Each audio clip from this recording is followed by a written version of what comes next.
Nous allons parler des 7e et 8e journées des éliminatoires du Mondial 2026 Zone Afrique.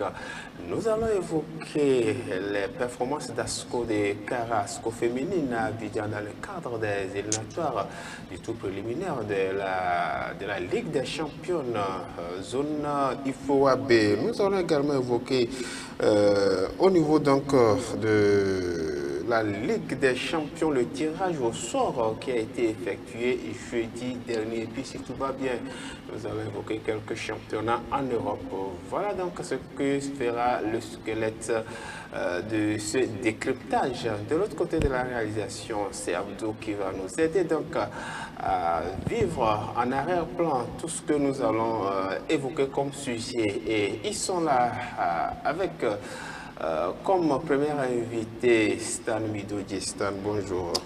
Oui, bonjour Régis, bonjour à tous les téléspectateurs qui nous suivent au Togo et partout ailleurs dans le monde. Stan Midodji qui gère le site Togo Post. Il est aussi là, Félix Calépé. Félix, bonjour. Bonjour Régis, bonjour à tous les téléspectateurs. Un coucou spécial à tous ceux-là qui nous suivent du côté de Vaughan et puis de Yotor, parce que ce sont des fidèles téléspectateurs de cette émission. Justement, en tout cas, pour les fidèles qui nous suivent à Vaughan, nous vous proposons en direct la fête Adinou Cousin. Restez des nôtres. Merci de votre fidélité. Félix qui est au niveau de la rédaction de Togo Foot. Chers confrères, le Togo, on le sait, va disputer. En tout cas, si quelque chance s'il y en a encore, essayer de se rattraper ou se relancer. À l'occasion de la 7e et 8e journée, nous sommes au niveau des éliminatoires du Mondial 2026, un mondial qui va se disputer aux États-Unis, au Canada et au Mexique. Dans cette perspective, le sélectionneur national Nibombe Daré a donné la liste des joueurs convoqués. Alors, êtes-vous satisfait ou pas? Nous allons d'abord le suivre, nous dérouler cette liste avant de revenir pour quelques commentaires éventuellement. Gardien, on a Stevie Messan, Youssouf Bourou, Achirafou Yaya. Les défenseurs, Maouna Amevor, Kennedy Boateng, Kevin Bouma, Abdul Sabour Bodé, Dakonam Djene, Josué Roumaou, Emmanuel Akman, Amoudan Ouro Aïva. Pour le milieu de terrain, Evra Agbagnon, Etienne Amenido, Kodjo Aziangbe, Sadiq Fopada, David Enen, Derman Karim, Alexis Romao, Guillaume Yenoussi. Comme attaquant, il y a Yaouano, Kevin Nenke, Thibaut Klidje, Kodjo Fodo là-bas, Franck Mawena, Isaac Mouglo, Ismaël Ouro Ago. Voilà donc la liste des éperviers. Stan, cette fois-ci, je n'ai pas, en tout cas comme d'habitude, les plateformes dédiées qui bouillonnent, critiquant le choix de tel ou l'absence de tel. Cette fois-ci, les plateformes ont été un peu calmes. Ça veut dire que Daré a satisfait plus ou moins les acteurs sportifs cette fois-ci. Oh, est-ce qu'on parlera de satisfait? Mais tout simplement, Daré a fait avec les éléments que le Togo dispose les mieux actuellement, que ce soit en Afrique, au Togo ou dans le monde entier. Et donc, je pense que c'est ce qui explique ce calme-là que vous avez constaté après la sortie de cette liste-là. Nous n'en avons pas mieux que... Ça veut dire que ce sont les meilleurs du moment. Voilà, on peut dire que ce sont ceux que le sélectionneur a actuellement sous la main, qu'on a convoqué. On retrouve à peu près les meilleurs qui s'expriment depuis un moment sur le terrain, même ceux qui ont fini les championnats, ceux qui reprennent, ceux qui sont plus ou moins en forme. Je pense que c'est en sorte l'essentiel de ces meilleurs-là que Daré a essayé de convoquer. Donc, c'est ce qui explique le fait qu'il n'y a pas trop de bouillonnement après la sortie de cette liste. Donc, on peut dire que, bon, le reste, ça sera sur le terrain. Sinon, c'est l'essentiel de ce que nous avons actuellement. Les meilleurs du moment, tu étais à la conférence cette conférence convoquée par le sélectionneur. Je suppose que, bon, par rapport à la réaction, même dans la salle et après sur les réseaux sociaux, il n'y a pas eu trop de critiques, comme je le disais. Oui, c'est parce que les Togolais sont fatigués par ces mauvais choix. Ces mauvais choix concordés par Daré depuis son arrivée. Oui. Je vous donne un petit exemple. Comment est-ce que vous pouvez expliquer le choix de Bodé Abdou Sabou? Je n'ai rien contre ce joueur-là. C'est un joueur qui a quand même essayé de faire quelque chose dans ce championnat. Mais depuis 2 saisons, il n'est plus en forme. La saison dernière, même avec Asco de Kara, c'est un joueur qui n'était pas titulaire. Il jouait des bouts de match quelques temps. Et c'est ce joueur-là qu'on nous amène. Et ça nous dit que les meilleurs du moment. Vous prenez... Peut-être c'est pour l'animation du jeu. Non. D'accord, allez-y. Et aussi, quand vous prenez le secteur offensif, on nous parle d'un joueur qui s'appelle Mawina Frank. Oui. Je ne sais pas si c'est parce que Daré a une certaine acquaintance avec lui, c'est pourquoi on le convoque en sélection. Il est champion du Nigeria avec le Mostar. Et il a marqué combien de buts? Il a marqué combien de buts? Quand on convoque un attaquant en sélection, c'est celui-là qui est capable de marquer de buts et des bouts de match qu'on a donné à ce joueur-là. Qu'est-ce qu'il a fait? La dernière fois qu'il a joué au stade de Kégué ici, c'était une déception totale. Vous savez, si on doit s'amuser avec une sélection nationale, si on doit s'amuser avec le cœur des Togolais, il est temps qu'il quitte ce poste-là. Il est là. Trop fort? Non, c'est pas trop fort. Il était là, il a suscité quand même de l'engouement, mais par la suite, c'est quand même la déception. Le premier objectif qui a été assigné à Daré, c'est de pouvoir qualifier le Togo pour la CAN. Il n'a pas atteint cet objectif-là, on le maintient au poste.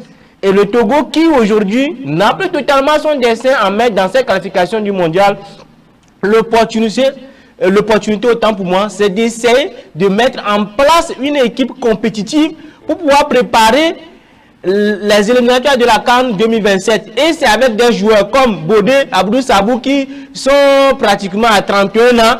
Et c'est avec ça que vous voulez constituer la relève de l'équipe nationale avec Franck Maona qui est pratiquement à 20, quelque chose comme ça. Aujourd'hui, les joueurs de 40 ans mais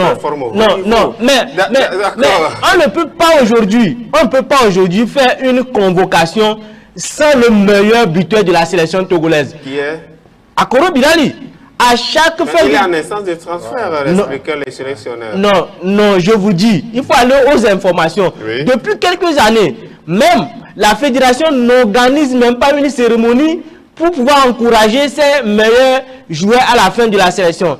Et la seule opportunité, c'est de convoquer ces meilleurs joueurs en sélection. Et on ne le fait pas. Imaginez avec l'autre là. Le dernier meilleur buteur, Bruno Avoto, il a fallu que la presse se lève avant qu'on ne convoque ce joueur d'abord en sélection locale et après en sélection fanion. Et vous avez vu ce qu'il a démontré avec les locaux. Ça montre tout simplement que Daré n'a pas fait le bon choix cette fois-ci encore. Et ce qui me fait mal, ce n'est pas seulement Daré. Parce qu'il y a quand même aujourd'hui beaucoup d'anciens joueurs qui sont dans ce staff-là. Et il y a Balo Dossé aujourd'hui qui est à la tête d'un club qui a sillonné ce pays-là, qui a joué pratiquement avec tous les clubs. Et il participe à ce qu'on nous sort. C'est une grande déception pour ces anciens internationaux-là. C'est une déception pour Félix, mais parlant d'objectifs pour Daré, c'est vrai que chaque fois qu'il a un match, il y a du contenu, mais c'est seulement la victoire qui manque. Que part, on peut lui accorder des circonstances atténuantes. Sur ce plan, je ne suis pas convaincu qu'il y a du contenu depuis que Daré est là. Moi, je pense que c'est tout le contraire. Avant son arrivée, il y avait un coach qui s'appelait Paulo Duarte.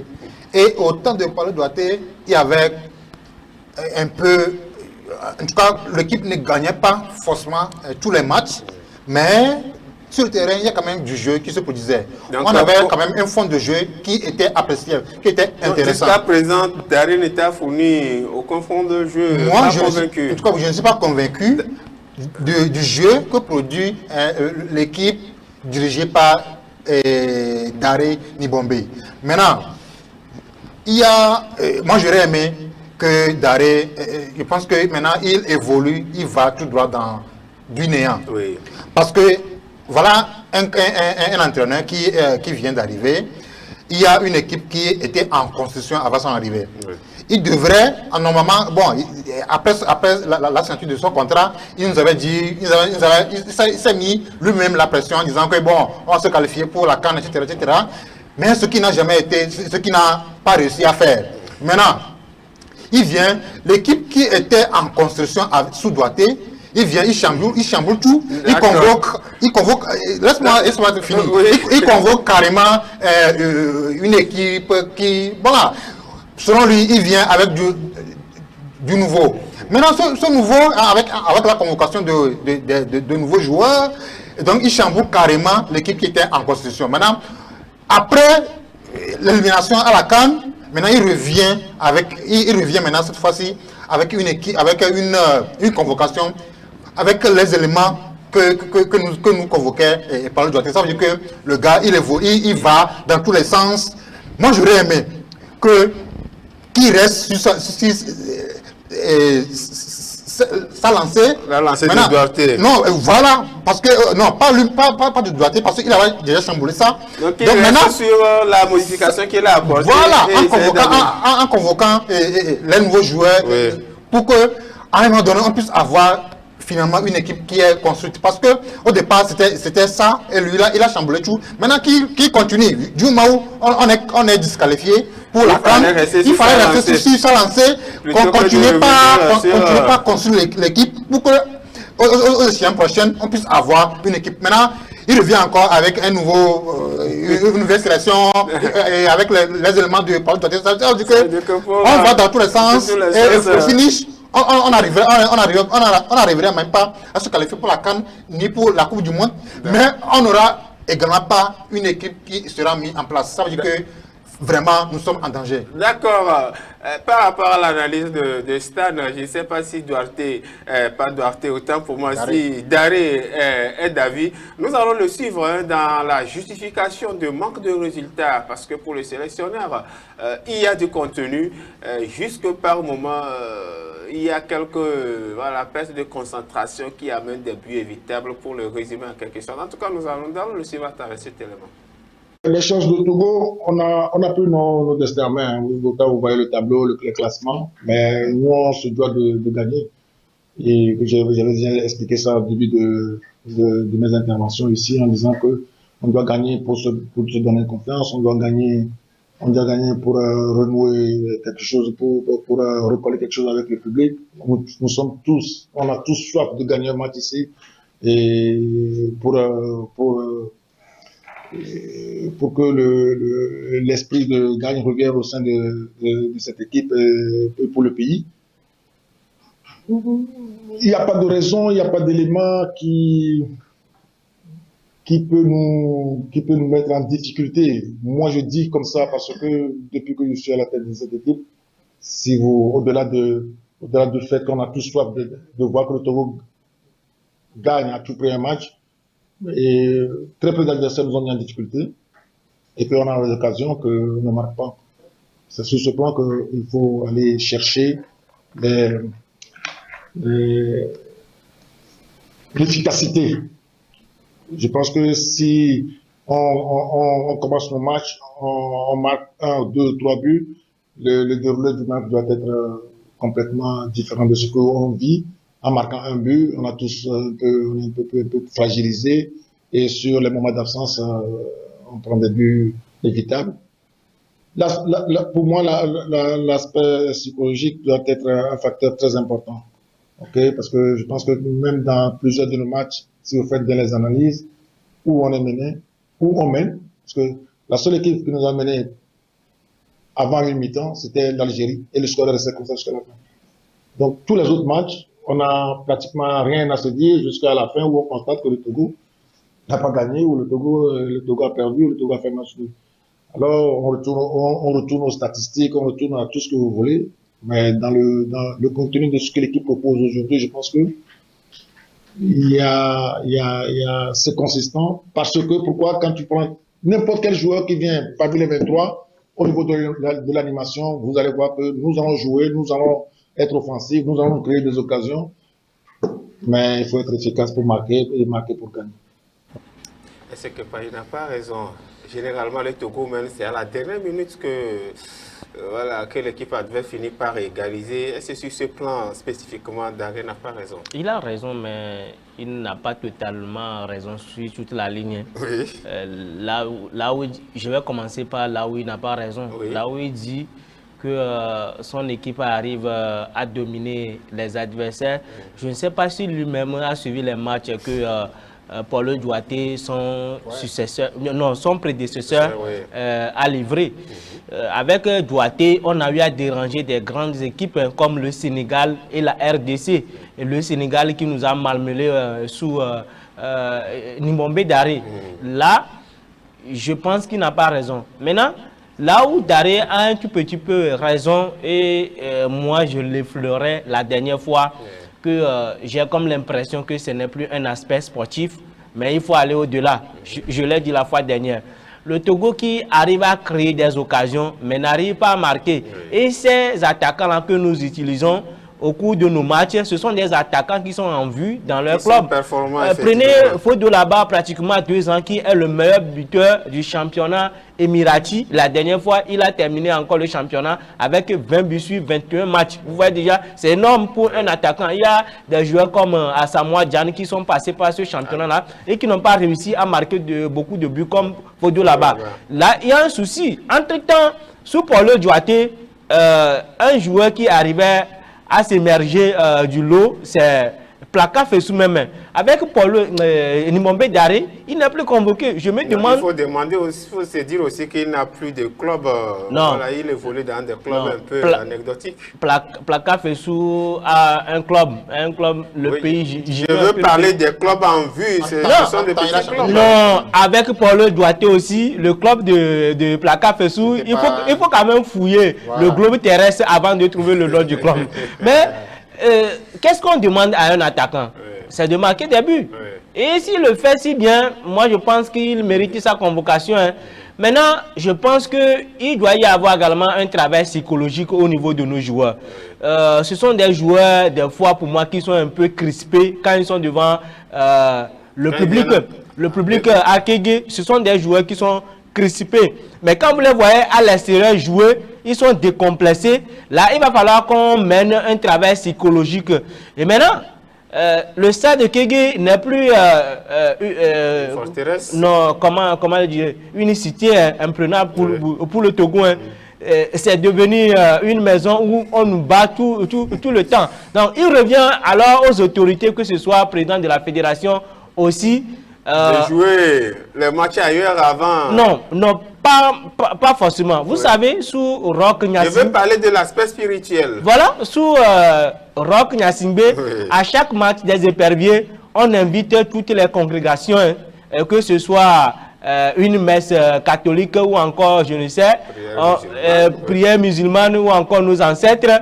On les invoquait. Aujourd'hui, avec Guy Kossi Akpovi, on ne fait plus ces choses-là. Donc, je veux qu'on retourne également à la source pour voir ce qui ne marche pas avec les éperviers au stade de Kégué. D'accord. Stan, maintenant, le dernier aspect qu'on va évoquer, c'est l'enjeu même de cette 7e et 8e journée. Alors, le Togo peut s'attendre à quoi? Puisque Daré l'a dit, le Togo n'a plus son destin entre sa main. Mais espère que par aussi se qualifier éventuellement. Alors, faut-il être réaliste et oublier cette histoire de qualification, ou bien y a-t-il une petite, y a quelque chose à espérer de ces 2 rencontres à venir? Rien de grand à espérer pour les 4 matchs à venir. Ayons quand même le courage de le dire. Il n'y a rien de grand à espérer pour les 4 prochains matchs. Alors, quel devait être l'objectif pour ces 2 matchs? Alors, disons les 2 matchs immédiats qui nous attendent. Moi, j'englobe les 4. Oui. Pour les 4 là, moi, je veux bien que Daré et son équipe prennent ces 4 matchs-là pour quand même essayer de reconstruire, reposer les bases de cette sélection-là pour les échéances prochaines, que ce soit la CAN ou bien le mondial. Oui. Mais sinon, oublier la Coupe du Monde 2026 parce que c'est vrai qu'on a 12 points oui. à décrocher sur les 4 matchs. Oui. Mais pendant ce temps, on a quand même deux pays qui nous devancent avec des points de différence. Oui, 13 points pour la RDC, 12 points pour le Sénégal et 12 points pour le Soudan aussi. Ça veut dire que vraiment nous sommes mal barrés. Et donc pour moi, les 4 matchs à venir là doivent être l'occasion pour le staff technique actuel de reposer les bases de cette sélection-là qui veut être compétitif sur le continent dans l'année à venir. Mais pour cette fois-ci, je pense que sincèrement, il faut pas vendre du rêve. Faut pas rêver. Faut pas vendre du rêve aux gens. Oui. Laissons l'équipe évoluer. Défaite ou pas défaite. Voilà, non, pas défaite. Et faire jouer les matchs, prendre du plaisir. Essayer de jouer à fond les matchs, mais quand même, au finish, il ne faut pas rêver, il ne faut pas essayer, il ne faut pas tenter de voir, d'avoir un truc grand au finish. Moi, je l'ai déjà dit, il ne faut pas faire rêver les Togolais debout. Il n'y a rien à espérer. Ouais. Même victoire aussi, comme il a dit, pour au moins redonner, voilà, ramener cette chance-là de gagner à Kégué pour la prochaine fois. Au moins, il faut gagner cette fois-ci. Avec cette liste-là, moi, je n'ai pas de... Pas convaincu. Mais maintenant, si vous le permettez, en quelques minutes, si le Togo souffre aujourd'hui, c'est en partie au comité exécutif. Pourquoi je le dis? Vous avez par exemple le Soudan aujourd'hui qui est deuxième avec 12 points. Oui. Et quand vous prenez l'effectif du Soudan, 95% sont des locaux. Maintenant, si on arrive à sélectionner ces joueurs-là, c'est parce qu'il y a un championnat compétitif. Et d'ailleurs, même quel championnat aujourd'hui? Le championnat soudanais est en pause. À cause des guerres. Oui. Maintenant, au Togo ici, nous avons un championnat qui n'a plus de niveau. Il faut avoir le courage de le dire. On organise, vous voyez, le président à l'ouverture et à la fermeture, et c'est fini. On n'attend rien du tout. On n'arrive pas à innover dans ce championnat-là pour pouvoir amener des... La solution, c'est de revoir le niveau du championnat. Voilà. Si on le fait, nous aurons des joueurs compétitifs. Là, c'est la professionnalisation. Non, pas forcément. Avec Kovi Golet, est-ce que nous avons un championnat professionnel? Non. D'accord. J'aurais aimé quand même que, au lieu de convoquer chaque fois les binationaux, bien les expatriés, essayons de revoir notre championnat à la base ici. Ce n'est pas une affaire de binationaux. Non. Vous savez, le problème aujourd'hui, comme vous-même vous l'avez dit, nous n'avons pas des joueurs qui peuvent s'imposer aujourd'hui dans des championnats européens. La preuve, ceux-là qui quittent ce championnat, après une saison, reviennent. Donc, cela veut dire qu'il y a un problème de niveau.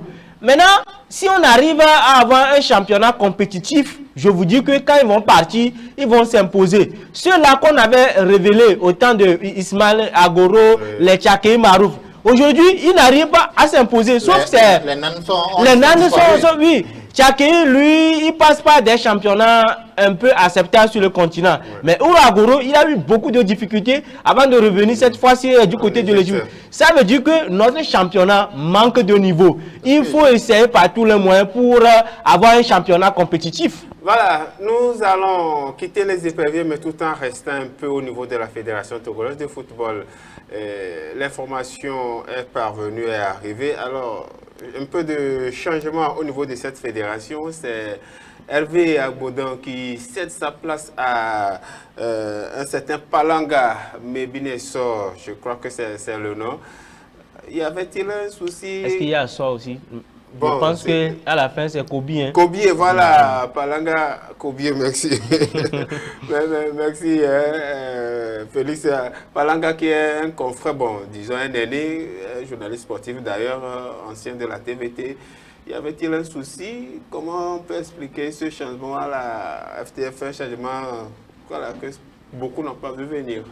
Ça c'est clair, personne n'a vu venir en tout cas cette information, en tout cas ce fait. Et on n'aurait jamais cru que, bon, on pouvait dégager Hervé Agbodin de ce poste-là comme ça, hein, du moment où il n'y a rien de grave, d'alarmant. Hein. Donc, c'est arrivé. Bon, c'est vrai que dans les indiscrétions, Oui. on a quand même des infos, mais qu'on peut prendre avec les pincettes, donc on évite hein, de les évoquer publiquement. Mais bon, celui qui est là, c'est vrai que moi je ne le connais pas trop, parce que c'est un aîné, il est un peu plus âgé, selon les informations, il a même été une fois secrétaire général de la FTF. Entre 86 et 88. Ça veut dire que ça fait déjà très longtemps. Oui, donc très pour moi, longtemps.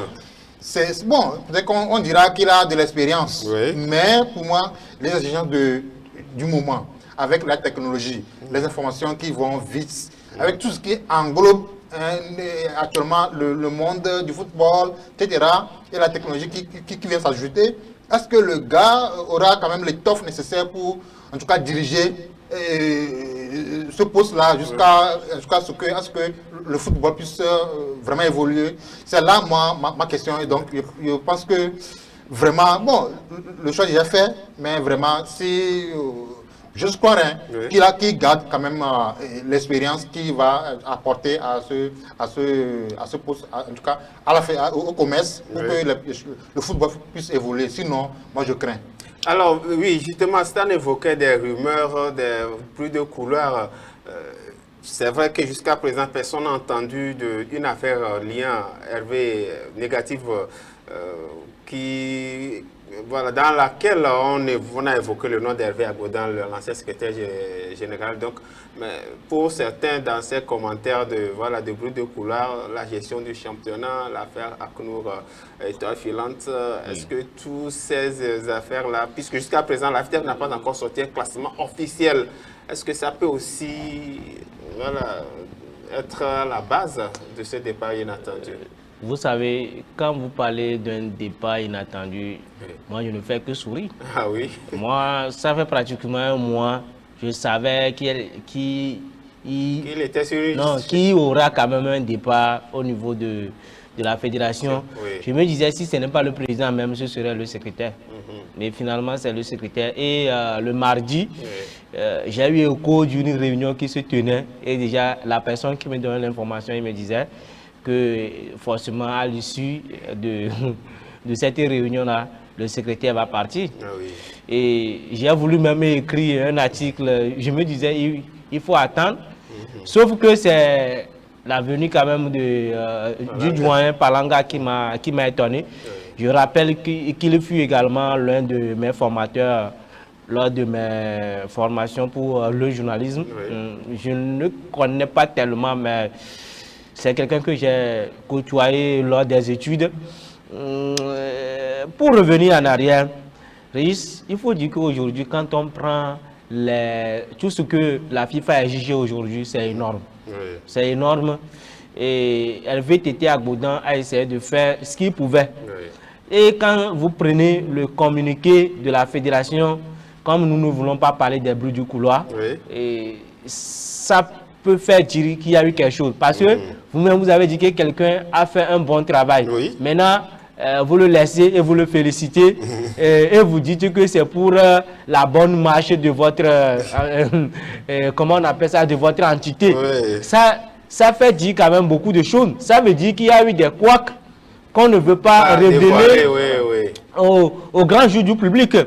Et là, vous comprenez que la gestion que nous dénonçons depuis longtemps au sein de cette comité-là va petit à petit se révéler au public. Ça veut dire qu'il y a des choses qui ne se dévoilent pas au grand jour pour le moment, mais qui couvrent au niveau de la fédération, si je suis bien, Voilà. Félix.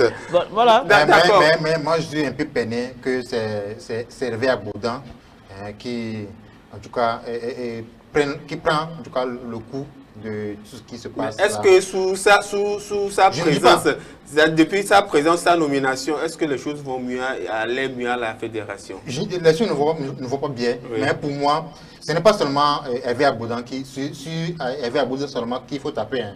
Parce que ce commerce-là même ne produit pas de bons résultats. Le commerce va taper sur lui-même. Déjà la FTF, le président qui est là, oui. Depuis qu'il est là, depuis 8 ans, on n'a jamais été qualifié pour 8 ans. Là, c'est ça, et ça, personne ne dit rien. Et donc, c'est sur le pauvre secrétaire général peut-être que ceux qui élisent à Covid ont leur raison, peut-être ils sont satisfaits. Et s'ils ont leur raison, il ne faut pas parler d'élection. Il ne faut pas parler d'élection ici. Parce que nous savons comment les élections se passent. Mais il est élu quand même, nous sommes d'accord qu'il ne s'est pas imposé, c'est à l'issue des congrès qu'il est reconduit. Il faut dire qu'à un moment donné, ce n'est pas seulement Hervé Aboudan qui est responsable de l'échec du football en général, mais c'est complètement le commerce. D'accord. Régis, je suis complètement d'accord avec Stan. Si on doit faire sauter quelqu'un dans l'immédiat, c'est ceux-là qui gèrent, comment on appelle, la plateforme connectée FIFA. Parce que vous avez vu les dernières informations, certains qui ont touché à cette plateforme-là pour pouvoir avantager certains clubs et on dit blâme. C'est la décision, hein. Une petite décision en disant on les a blâmés et c'est fini. Ce sont des gens même qu'on doit sauter là-bas. D'accord. Dans ce groupe-là, ceux qui ont des réseaux derrière, on les protège. Même s'ils pêchent, on les protège. Mais les pauvres qui n'ont pas, vraiment derrière eux, vraiment un réseau qui a pour du les poids. soutenir, donc ils sont balayés. On les laisse comme ça, on attend dessus comme ça. Mais il faut juste rappeler qu'Hervé Aboudan ne quitte pas la fédération, il reste quand même au niveau de cette fédération. Vous savez, au niveau du service qu'il occupait avant d'être nommé. Vous savez, dans l'enfance... Cette information n'est pas vérifiée. Non, c'est vérifié, mais dans l'enfance là, quand votre père veut vous dire de sortir d'une chambre et vous refusez, on vous donne quoi? Un petit bonbon. D'accord. il faut dire qu'en temps, Hervé Aboudan s'est fait former, je pense qu'il est manager en doctorat, bien master en manager de management de football. Donc je pense que pour lui, il a les compétences à valoir sur le continent. Donc bon. D'accord, oui, chers confrères, on va évoluer. Je dis aussi que de par mes petites informations, si on arrive aujourd'hui à choisir le joint, c'est parce qu'on a même proposé, ou bien on aurait proposé, c'était beaucoup de personnes qui ont refusé. Hein. D'accord. Eh bien, ça dit beaucoup de choses. On sait que des gens ont été morts, des informations à confirmer. Oui, chers confrères, nous allons évoluer. Nous avons encore d'autres sujets à évoquer.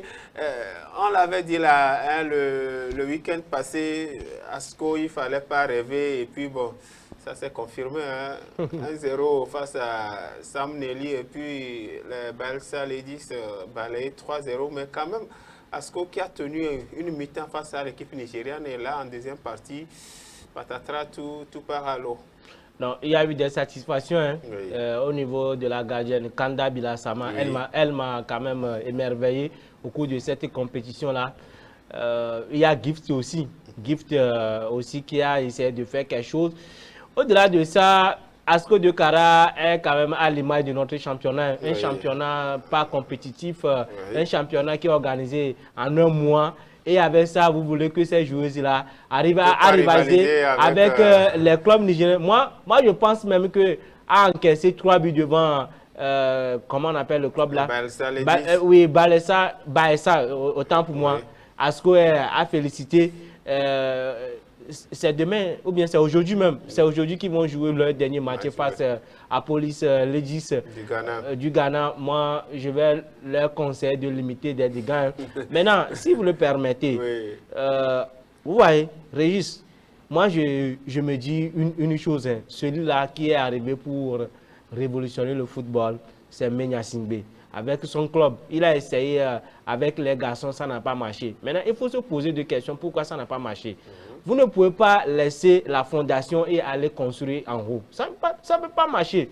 Le foot féminin aujourd'hui, je me dis, c'est un football qui peut nous permettre de se qualifier régulièrement pour la CAN, d'être parmi les meilleurs clubs du continent.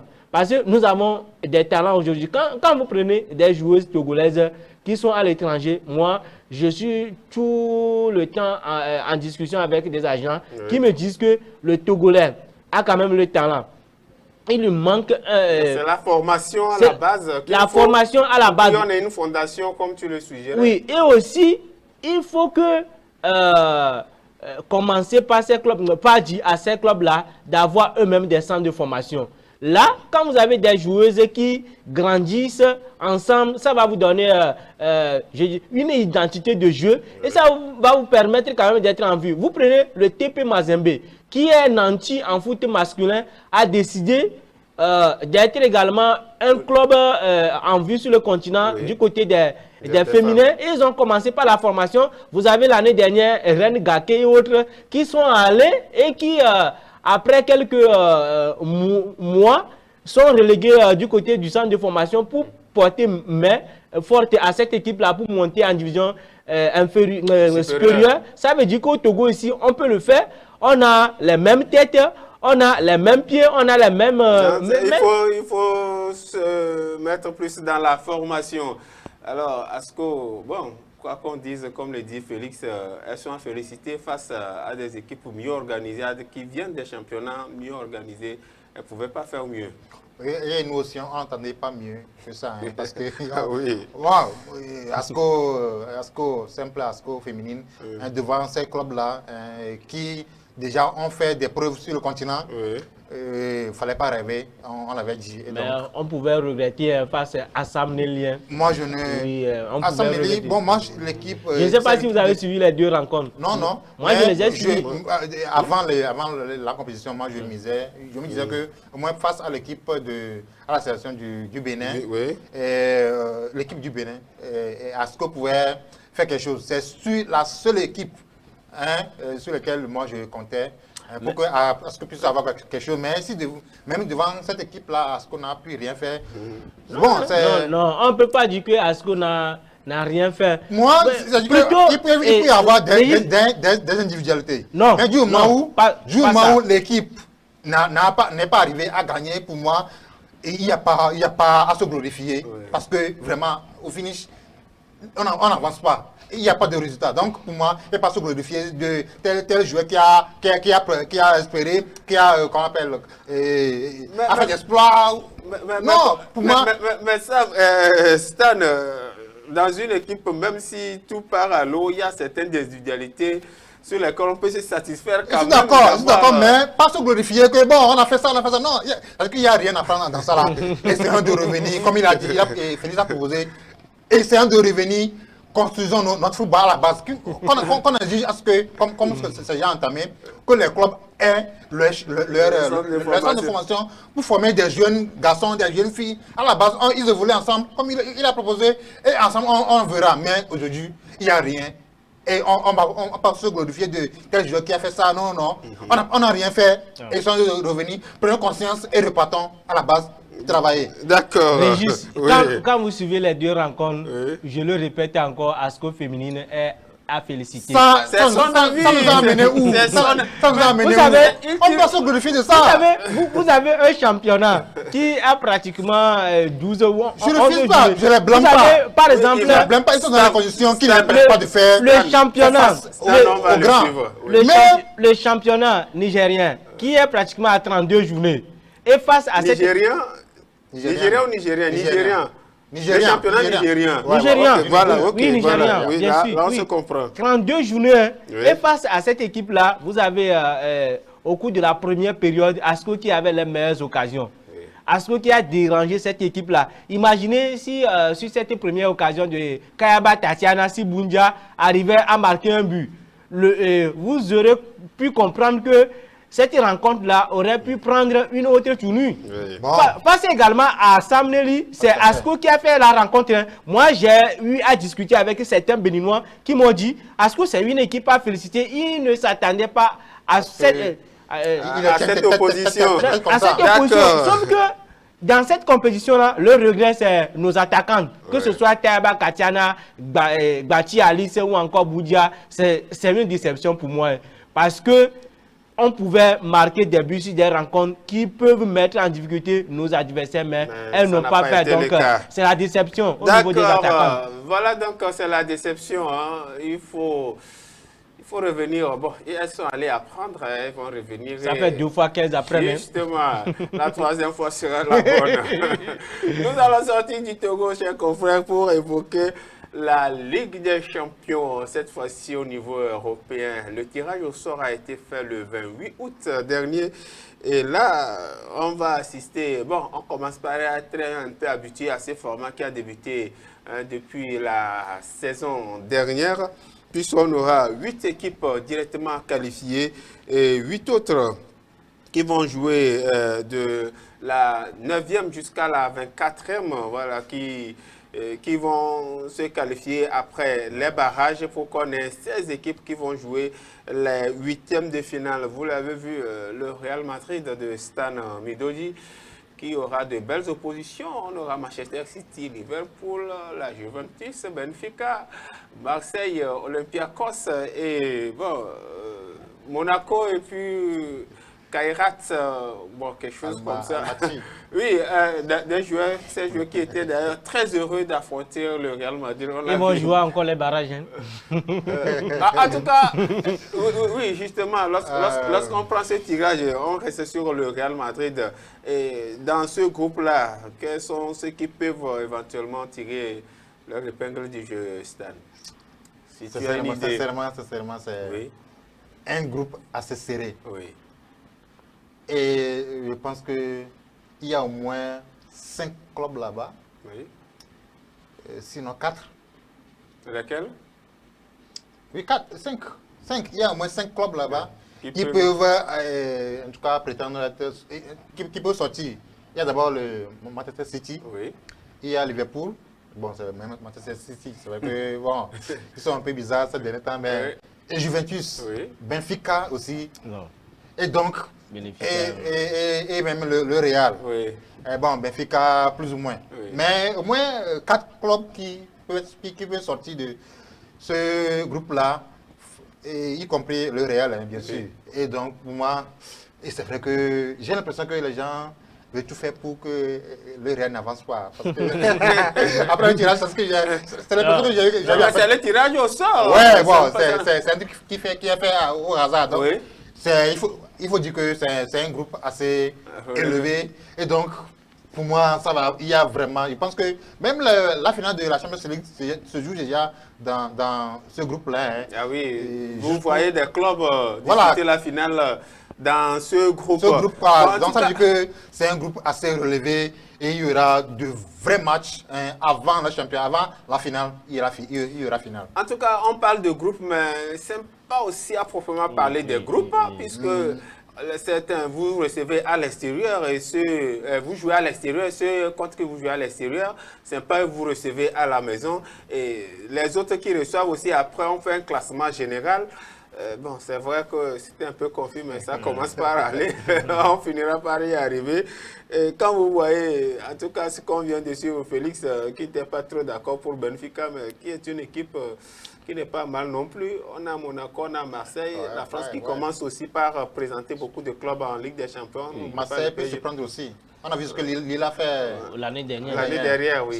C'est ça même le charme de ce nouveau format-là. Oui. Vous avez de petits clubs, entre guillemets, qui vont aller battre ces grosses écuries-là. Oui. Moi, c'est un format qui est très intéressant pour moi. Maintenant, s'il faut parler des forces en présence du côté des adversaires que le Real, Liverpool et Man City vont rencontrer, je pense que ce sont de sacrés clients qui se dressent, que ce soit devant Liverpool ou encore Man City. Oui. Et ça, nous, les supporters ou encore les téléspectateurs, on va encore se régaler. Et je pense que les surprises ne sont pas également à épargner. Hein. Il faut s'attendre à ces surprises-là. Surtout Marseille qui a également un très bon effectif. Hein.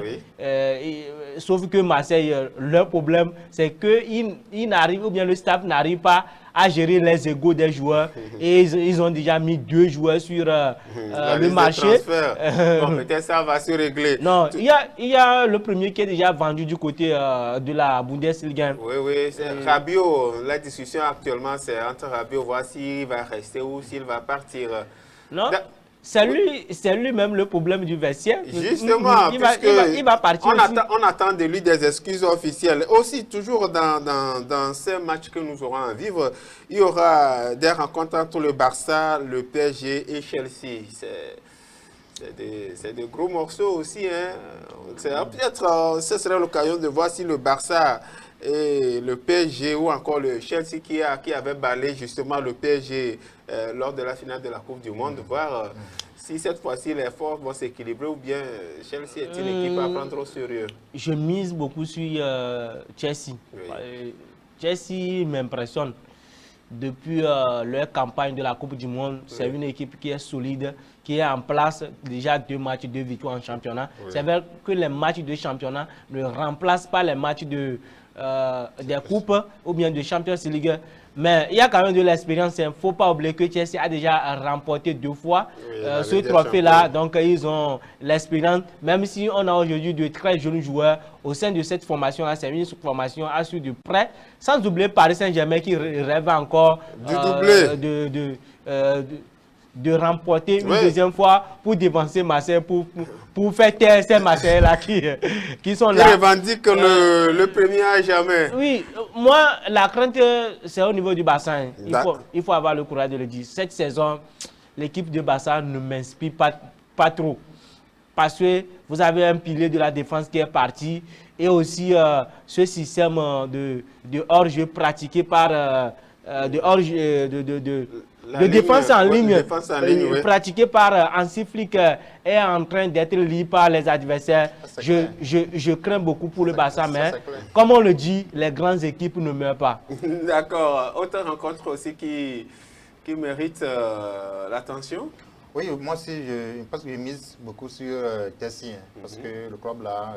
Il y a Liverpool aussi qui est là, il ne faut pas oublier. Liverpool, c'est dans le club, dans le... Bon. Oui, puisqu'on parle d'éventuels vainqueurs au finish. Ok, je pense que Liverpool, oui. Ça sera intéressant. C'est parce que déjà la saison dernière, ils avaient voulu vraiment aller jusqu'au bout, mais ça n'a pas été. Bon, je crois que cette fois-ci, ils vont quand même nourrir leur envie et travailler jusqu'à arriver en finale de la Champions League, mais sincèrement, moi je ne mise pas sur eux parce que j'ai l'impression qu'ils vont s'efforcer, mais ils ne feront pas le feu comme l'année dernière. Et donc, pour moi, je ne mise pas trop sur Liverpool cette année. D'accord, chers confrères, voilà ce qu'on peut retenir pour cette Ligue des Champions qui commence en septembre prochain. Nous allons encore vivre forcément de très belles soirées. Dernier point à suivre dans cette émission, c'est justement les championnats en Europe. La Première Ligue sera à sa 3e journée. Et là, on va dire qu'on évoquait Chelsea. Chelsea, déjà tout de suite à partir de 11h30, va jouer Fulham. Wolverhampton à 14h reçoit Everton, Sunderland, Brighton, Brentford, Tottenham, Bournemouth et puis Manchester United et Burnley. Et puis à 16h, Leeds United va affronter Newcastle. On va s'attarder un peu sur Manchester United. Félix, Manchester United, un peu de cafouillage en début de cette saison. D'abord défaite en ouverture face à Arsenal, match nul lors de la 2e journée, et puis lors de la Coupe, Manchester United qui s'est fait éliminer par un club de 4e division. Et là, des doutes, ceux qui étaient un peu enthousiastes lors du premier match commencent par avoir des doutes. Non, moi je ne doute pas, parce que l'opposition réservée par Man United de face à Arsenal, je me dis qu'il y aura du mieux. Les matchs de coupe, moi, parfois, je n'aime pas totalement analyser ces matchs-là, faire des rapports. Non. Pourquoi je le dis? Oui. Quand vous êtes un club peut-être qui est en perdition, des fois, on mise sur une seule compétition. Peut-être Manu You va se dire, je vais jouer à fond le championnat cette saison pour essayer de se qualifier pour la Ligue européenne des champions qui fusait Manu You depuis un temps. Vous savez, la saison dernière, Ruben Amorim est arrivé en intersaison. Et cette saison, c'est lui qui a participé au recrutement, c'est lui qui a essayé de travailler le collectif, c'est lui qui a essayé de mettre en place un schéma tactique. Et quand vous avez de nouveaux joueurs, ça ne peut pas prendre sur un ou deux matchs. Il faut attendre beaucoup de matchs. Et moi, je suis confiant que le travail qu'il a fait du côté du Portugal, il peut répéter ça en Angleterre. Il peut répéter ça en Angleterre. Maintenant, il revient aussi aux dirigeants de se dire qu'est-ce qu'ils veulent réellement. Voilà. Parce qu'aujourd'hui, j'ai comme l'impression que les dirigeants de Man U n'ont aucun objectif pour ce club-là. Mais ils ont fait un mercato qui n'est pas... qui n'est pas ridicule. Non. En termes de football, c'est un tout. Ce n'est pas seulement les joueurs. Quand vous avez des joueurs, il y a également la gestion. Quand ça ne marche pas, vous allez voir que en termes de résultats, vous n'aurez pas de résultats aussi. Quand vous n'êtes pas en sainteté avec les supporters, le résultat aussi ne va pas suivre. Aujourd'hui, je pense que les dirigeants ne sont pas en communion avec les supporters aujourd'hui. Alors que Manchester United, c'est un club emblématique de l'Angleterre. Un club d'ailleurs qui a été longtemps dirigé par Sir Alex Ferguson. Je suis finalement arrivé. Et depuis son départ, on n'arrive pas à trouver cet entraîneur-là qui peut faire du résultat. Donc pour toi, c'est Amorim qui peut, qui peut faire l'affaire. Même si l'âme de Alex Ferguson plane sur cette équipe-là, je pense que Ruben Amorim peut quand même relever le défi cette saison. En tout cas, nous allons noter cette promesse. Et toujours parlant de la Première Ligue, demain donc on aura Nottingham Forest face à West Ham, Brighton qui va jouer Manchester City, Liverpool, Arsenal, le gros choc de cette journée, et puis Aston Villa, Crystal Palace. Manchester City qui a bien commencé la première journée, la deuxième journée, naufrage total 4-0.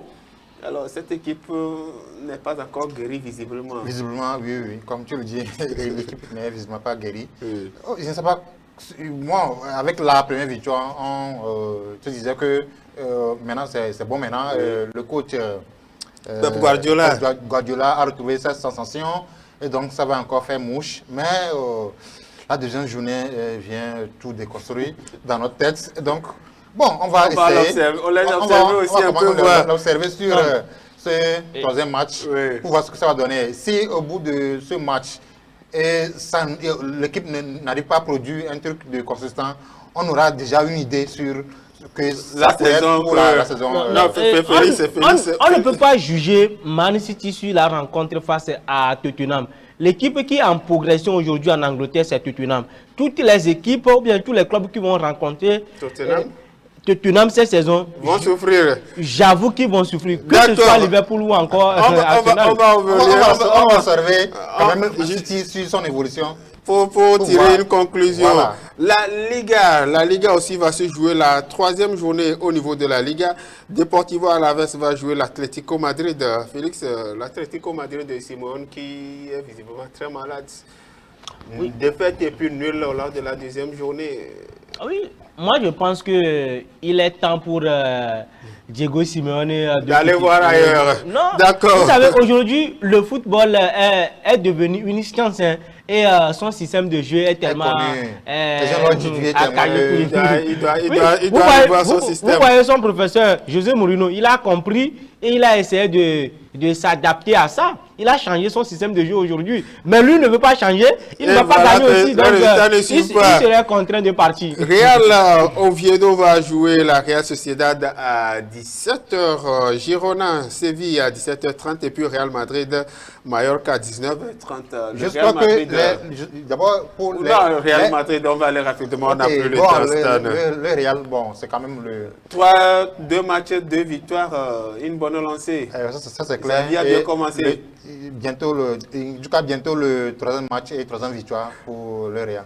Pronostic donc Stan, toujours la Liga et demain Celta Vigo Villarreal.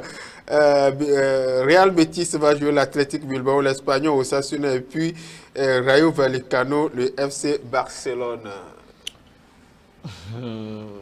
Passe de 3 pour Barcelone? Oui, c'est possible. C'est possible. C'est possible.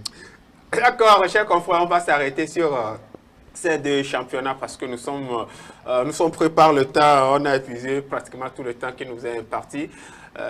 Occasion de dire rapidement un dernier mot. Oui, merci encore une fois pour l'invitation.